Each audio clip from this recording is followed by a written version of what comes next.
I need to tell you something important.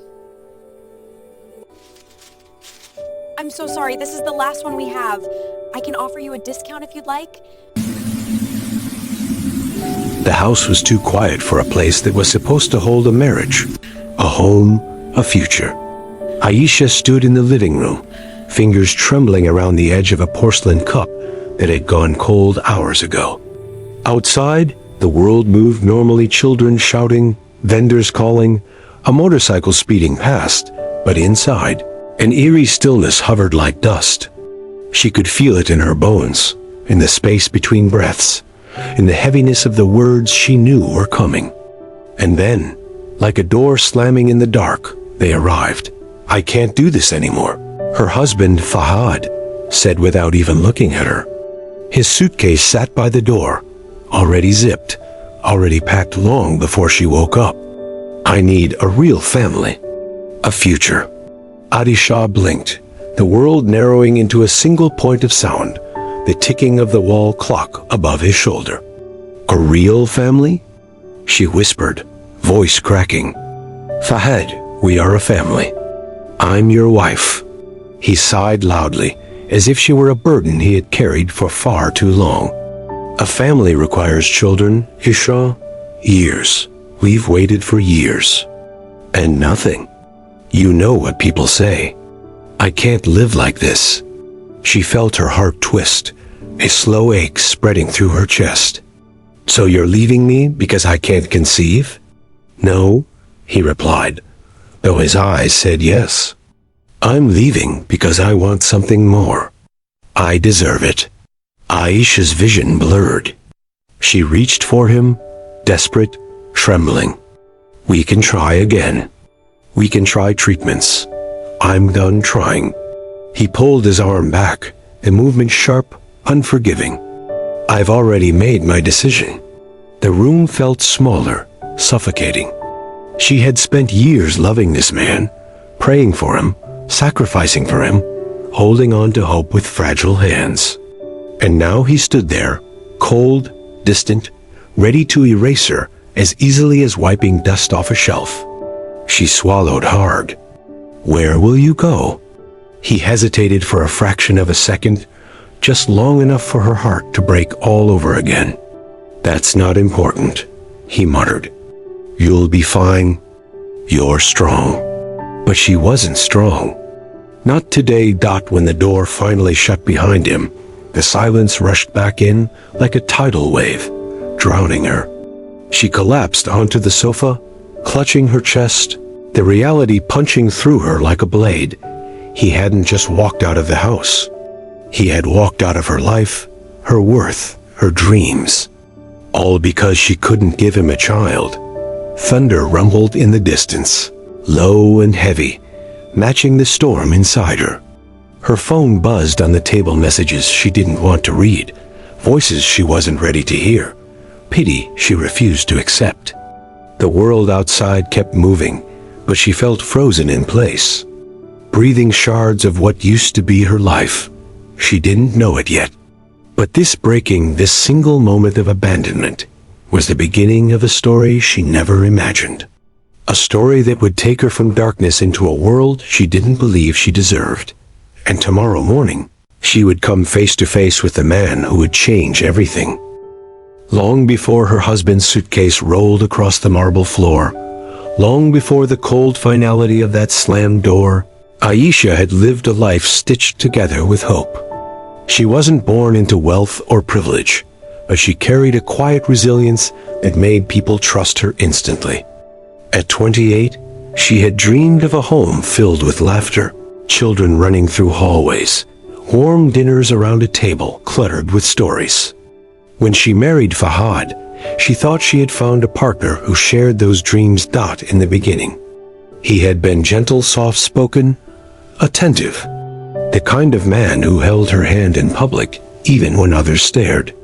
She believed they were walking toward the same future.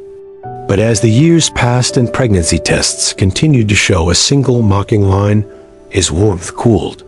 First, it became distance, then irritation, then whispers to his family that maybe Aisha wasn't fulfilling her duty as a wife. She remembered every doctor's visit, every test, every prayer. Every night she cried silently into the pillow so he wouldn't think she was weak. "It's not your fault," the doctors would say. "Infertility isn't a single-person burden. It's shared." But Fahad never accepted that. To him, the problem was her. Only her, still she stayed. She cooked his meals, washed his clothes, ironed his shirts, and clung to the hope that love would return. That one day, he would look at her again the way he used to. But hope is a fragile thing. And when he finally walked away, she realized he had stopped loving her long before he packed that suitcase. Now, sitting alone in the echoing silence of their small apartment, she tried to gather the scattered memories of the woman she once was. The woman who believed she was enough. But life had a cruel sense of timing. Her landlord called that evening, reminding her that the rent was due. Her job at the bakery barely enough, even when she and Fahad shared expenses, would not carry her alone. She stared at the bills, her throat tightening. Everything seemed to collapse at once, like a dam that had finally cracked. She stepped outside, desperate for air. The evening sky was turning orange, casting a warm glow that didn't match the storm inside her. She walked to the park nearby, a place where she once sat with Fahad eating ice cream and making plans for someday. Now, mothers pushed strollers along the path. Children giggled on swings. Aisha lowered her gaze, unable to bear the sight. She sank onto a bench, hands clasped tightly, the weight of loneliness pressing down on her. Tears slipped quietly down her cheek tears. She hoped no one would notice, but someone did. A man standing near the playground, tall, well-dressed, holding a small backpack and calling out gently to a little boy in front of him. He noticed the moment her tears fell, and he watched her for a long second, as if he saw more than just sadness. As if he recognized a story he understood too well. Tomorrow, their worlds would collide. But fate was already moving toward them in ways neither could predict. The next morning, Aisha stepped into the bakery where she worked. The bell above the door, jingling like a cruel reminder of the world moving on without her. Her apron felt heavier than usual, her hands shakier as if carrying all the weight of the nights she had cried alone. She tried to force a smile at the familiar faces of coworkers who didn't know, or maybe didn't care, what had happened to her. But the world outside didn't wait for personal tragedies. Orders needed filling, ovens needed tending, money needed earning. Life, as always, demanded action even when her heart refused. It wasn't long before the first humiliation came, subtle but sharp. A regular customer, a woman with perfectly styled hair and designer clothes, came in with an impatient glance. "Isn't your husband going to feed you?" She sneered, her words cutting deeper than she realized. "I mean, what's a woman without children even doing running a bakery?" Aisha froze. The words echoed in her head like a cruel chorus, twisting the ache of abandonment into public shame. She wanted to vanish. She wanted the floor to open beneath her. But she forced herself to speak. I can help you with your order," she said softly, hands trembling as she wrapped a loaf of bread. Her voice, meant to carry warmth, faltered. The woman huffed and walked away, leaving Aisha with nothing but the sting of judgment and the bitter taste of tears she swallowed back. Later that day, her phone rang again. Her mother's voice was trembling. "Beta, your father wants to talk to you. He's upset about everything." Aisha pressed a hand to her forehead. Between Fahad leaving, the bills, and the whispers of society, the pressure was relentless. She had no sanctuary, not even within her own family. By afternoon, fatigue had settled into her bones. She walked home through streets lined with laughter and ordinary lives, every sound a reminder of what she had lost. Children ran past her, their joyful screams an invisible accusation. Couples held hands, strangers exchanged smiles, and somewhere in the distance, a mother scolded a child for running too far. Aisha pulled her coat tighter around her, wishing she could disappear into the shadows. Then, as if the universe wanted to remind her that misery was never solitary, her ex-husband's new girlfriend appeared in the market, a vision of perfection. Laughing at something Fahad whispered into her ear, Aisha's stomach lurched. She looked away, her pride struggling to hold against the tide of humiliation. In that moment, she felt smaller than ever, an invisible outsider in a world that seemed designed to exclude her. Her own reflection in a nearby shop window caught her. A woman with hollow eyes, trembling lips, and the faintest trace of rage mixed with grief. Aisha turned sharply, almost bumping into a man with a calm presence and an aura of quiet authority. He offered her a small, polite smile, noticing the tremor in her hands and the storm in her eyes. Something about his gaze made her feel seen, even if only for a moment. "Are you all right?" he asked, voice warm, controlled, carrying a sincerity she hadn't encountered in months. She wanted to shake her head violently, to confess everything, to collapse in front of him. But instead, she managed a faint nod. "I'm okay, just tired." He didn't press further. He merely nodded and walked on, leaving behind a faint scent of cedarwood and the unsettling feeling that her life might not always be this lonely.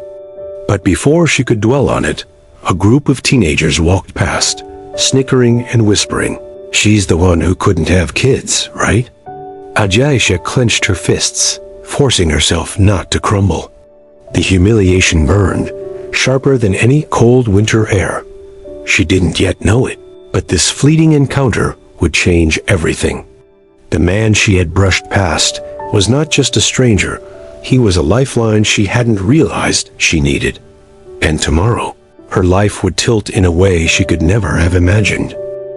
The days that followed felt like walking through a fog of exhaustion and despair.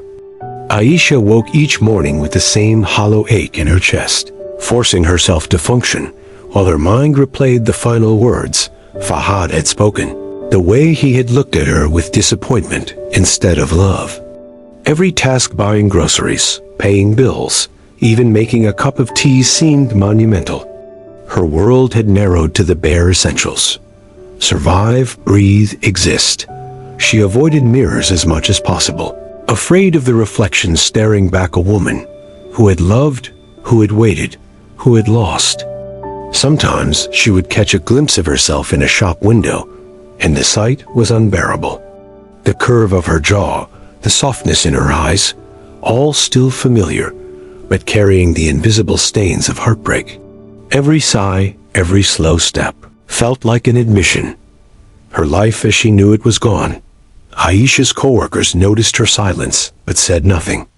Their pity, though unspoken, felt heavier than any scorn. "She looks defeated," whispered one behind her back. Another offered a small, awkward smile, clearly unsure if comfort or distance was expected. She thanked them once, automatically, then buried herself deeper into work. Kneading dough and folding pastries with a rhythm that numbed her mind got at night. When she returned to the apartment that had once held laughter and now only echoed emptiness, she sat on the edge of the bed and let the tears come. Sometimes she allowed herself to scream into the darkness, voice cracking and throat raw, hoping the sound would drive away the shadows. Other nights, she whispered the memories of what could have been, family holidays, baby names she had written in her notebook, the sound of his laughter before it faded. Each recollection was a double-edged blade, slicing grief and nostalgia at once. One evening, as she trudged through a small park on her way home, she saw him again, the man from the market. He was playing catch with his young son, laughter spilling through the air like sunlight breaking clouds. There was something undeniably commanding about the way he moved, something protective in his posture, but also tender, almost painfully so. Aisha found herself slowing her steps, unable to look away. She felt a pull she couldn't explain, a strange mixture of fear and curiosity. Like meeting a lighthouse in the middle of a storm. He noticed her gaze this time and gave a small nod, a silent acknowledgement that cut through the layers of shame and humiliation she had wrapped around herself. For a moment, she imagined a life where someone looked at her that way, not pitying, not judgmental, just seeing. The thought was brief, but it lingered, whispering a promise she wasn't ready to admit. Maybe she didn't have to be alone forever. Yet the reality of her struggles returned quickly. Bills stacked on the counter, the phone ringing with reminders of unpaid dues, and the constant societal pressure that branded her as incomplete because she could not give birth. The world had not stopped. It had only become harsher, sharper. Each day was a test, a fight against invisible enemies, judgment, despair, and the gnawing sense of worthlessness. And still, as she returned home that night, there was a flicker of something unfamiliar, something beyond pain, a glimmer of hope, or perhaps the first stirrings of a life she hadn't yet dared to dream. Little did she know, the man she had seen twice, the single father with eyes full of understanding, would soon cross paths with her in a way that would change everything. The storm she was drowning in was about to meet its calm. It happened on a rainy afternoon, the kind where the sky seems to cry along with your own heart. Aisha had ducked into a small cafe, soaking wet from the sudden downpour, hands trembling as she clutched her bag and tried to shake off the chill. The warmth inside was a temporary comfort, but even that felt alien. Her hair plastered to her face. Her coat dripping, she sank into a corner chair, too tired even to care that she was a spectacle. She ordered a simple tea, her voice barely audible, when a shadow fell across the table. Looking up, she saw him, the same man from the park and the market, his presence calm and deliberate, as though he had been waiting for this moment. He was soaked too, but his eyes held a gentle steadiness that made her heart beat faster in spite of herself. "Mind if I join you?" he asked, voice low and careful, as though he feared shattering her fragile composure. Aisha hesitated, then nodded, unsure why she felt the need to say yes. He sat across from her, his gaze resting on her face with an intensity that made her uncomfortable and strangely safe all at once. "You don't know me," he said softly, "but I know enough to see that you've been carrying a storm." Her lips parted, but no words came. How could she explain the emptiness, the betrayal, the endless humiliation of the past weeks? How could she tell a stranger about the husband who had left her for being incomplete? "I'm Hassan," he said, breaking her thoughts. "I don't usually do this approach strangers, but I saw you yesterday. And the day before, you're carrying a lot alone. Maybe you shouldn't have to." Aisha felt a lump in her throat. She didn't know why, but something in his words made her chest tighten in hope and fear simultaneously. I'm fine," she whispered, the habitual mask of bravery slipping for just a heartbeat. "You don't look fine," Hassan said quietly. Then, leaning slightly forward, he added, almost as if confessing a truth, "I know what it's like to feel abandoned, to be judged unfairly, to have life expect more than you can give." Aisha blinked. His words were like a mirror, reflecting not only her pain, but a glimmer of understanding she hadn't felt from anyone, not friends, not family, not even herself. And then, in a voice both commanding and gentle, he said something that made her heart stop. "You don't have to stay in this life alone. If you're willing, you can come with me. I'll help you. We'll face it together." The cafe seemed to blur around her, rain streaming down the windows like tears. Her mind screamed caution, warning her against trusting a stranger, against letting hope stir where it had long been buried. But another part, the part that had been aching, starving for connection, for safety, for someone to see her leaned forward instinctively. You mean that? She asked, her voice barely above a whisper. I do, Hassan replied, extending his hand gently across the table. No judgment, no conditions, just a chance to start again. The words hit her like sunlight through storm clouds. She stared at the hand, her mind racing, heart pounding. Could she dare to trust? Could she step into the unknown after being betrayed by the one person she had loved the most? And in that moment, as rain pelted the windows and strangers moved past oblivious, Aisha realized her life was about to pivot in a way she could never have imagined. But just as she reached for his hand, a familiar voice echoed from behind, cutting through the fragile peace. Aisha! Wait, her heart skipped. And in that heartbeat, everything teetered between the past that haunted her and the future that beckoned. The voice behind her made Aisha freeze, the echo of her past crashing violently into the fragile hope Hassan had offered. She turned slowly, and there he was, Fahad, standing in the doorway of the cafe, soaked from the rain, eyes wide with shock. His suitcase still sat abandoned in the hall of memories she had tried so hard to close. Aisha, wait, he said, his tone a mixture of desperation and disbelief. I made a mistake. I want to fix things. The world seemed to tilt around her. The man who had abandoned her, the man who had walked out on dreams, love, and promises was back, as if the universe had not yet decided to release her from his shadow. Aisha felt her chest tighten, a storm of anger, confusion, and lingering hurt swirling inside her.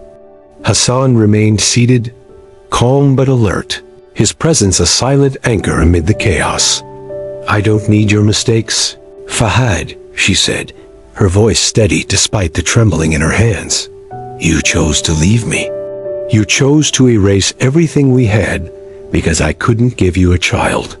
Fahad stepped closer, rain dripping from his collar, his face pale. I didn't know what I was doing. I was scared, Aisha. I thought, you were selfish, she interrupted sharply. I waited, I hoped, I prayed, and all you saw was a failure. That's not love, that's fear. Hassan's eyes met hers across the table. In that silent exchange, she felt a strength she hadn't realized she still carried. A flicker of clarity, a whisper of courage. This was her life, not his regrets, not his abandonment, hers. And for the first time in months, she felt the possibility of truly choosing her own path. Fahad, sensing the shift, faltered. He opened his mouth and closed it again, realizing perhaps he had lost the power he thought he wielded. The cafe felt smaller, the rain outside louder, the world waiting for her answer. And Hassan, standing now to offer his hand again, radiated a quiet patience, a promise that didn't demand anything but trust. Aisha looked between them, the past that had hurt her, and the future that could heal her. The memories of heartbreak clawed at her, but so did the desire for a new beginning, one that didn't come with chains of judgment and betrayal. Her fingers brushed Hassan's hand tentatively, a small but deliberate act of courage. Fahad's voice trembled. Aisha, please give me another chance. She shook her head slowly. Some chances aren't meant to be given twice. Some people aren't meant to stay in your life forever. And with that, she turned fully toward Hassan, allowing herself to step into the warmth and certainty he offered. For the first time, she felt safe, not just protected from the storm outside, but from the storms within her heart. The cafe, once a place of solitude and humiliation, became the birthplace of a new chapter. Yet even as she let go of her past, a part of her still wondered, could happiness truly exist after so much pain? Could she trust again without fear? Hassan sensed the hesitation and smiled gently. We'll take it one step at a time, he said. I'll be right here. The rain began to taper outside, sunlight breaking through clouds in hesitant streaks. And as they stepped out together, Aisha felt the heavy weight of abandonment lifting slightly, replaced with something fragile but bright, hope. But life, as it often does, was about to test them once more. Someone from Hassan's past was waiting someone whose arrival threatened to shake the fragile trust they had just begun to build. The following evening, as Aisha and Hassan walked along the quiet streets, a sleek black car rolled to a stop beside them. From the passenger seat emerged a woman, elegant, sharp, and undeniably familiar. Hassan stiffened, and Aisha instinctively stepped slightly behind him, unsure whether to retreat or confront. "Hassan," the woman said, her tone polite but cold. "We need to talk." Aisha felt a flash of panic. The moment felt like an intrusion, a reminder that happiness often comes with trials. Hassan turned to her, his hand brushing hers in reassurance. "Stay here," he said gently, a silent promise that she wasn't alone. The conversation that followed was tense. The woman, a former business partner, tried to assert authority over a deal that Hassan had been working on, demanding decisions and accountability. But Hassan remained calm, his voice firm and controlled. He listened, countered, and protected what mattered, not just the business deal, but the life he was beginning to build, the trust he was nurturing with Aisha. From where she stood, Aisha watched him navigate the storm with integrity and strength. The man she had glimpsed in the park, the cafe, and her fleeting encounters was more than a savior. He was someone who could lead without diminishing others, someone who could offer stability without control. She realized that this was the life she had been searching for, not just love, but respect, kindness, and partnership. Finally, Hassan turned to her, eyes soft. "Come," he said. "We'll leave this behind." Aisha felt tears prick at her eyes, not from sorrow, but from relief and awe. She stepped forward, letting him take her hand fully this time. Together, they walked away from the confrontation, leaving behind the chaos that had threatened to overshadow their fragile happiness. Days passed, and Aisha began to see herself differently. She still carried the scars of betrayal and humiliation, but they no longer defined her. She laughed more freely, worked with renewed purpose at the bakery, and allowed herself to dream again. With Hassan by her side, she realized that her worth had never been measured by fertility or societal expectation. It had always been in her courage, her resilience, and her capacity to love despite heartbreak. One evening, Hassan took her to the park where they had first noticed each other. His son ran ahead, laughing, and Aisha joined him in chasing shadows in sunlight, the laughter spilling from her lips without reservation. Hassan watched her, a quiet smile on his face. "You're coming with me?" he whispered, echoing the words that had first reached her heart during that rainy afternoon in the cafe. But this time, it wasn't a hand offered from pity. It was an invitation to a life of shared dreams and possibilities. Aisha looked at him, eyes glistening. "Yes," she whispered back. "I'm coming." As the sun dipped below the horizon, painting the sky in shades of gold and rose, Aisha realized that abandonment had led her to a new beginning. Sometimes the very thing that breaks you opens a door to someone who sees the strength inside your pain. Someone who holds your hand not out of obligation, but choice. And in that moment, she understood the greatest lesson life could offer. True love is not measured by what you can give, but by how deeply someone chooses to see and walk beside you. Even when the world has turned its back, the storm had passed. The wounds were still there, but beneath them was hope, courage, and a chance at a life she had never imagined. A life she would no longer face alone.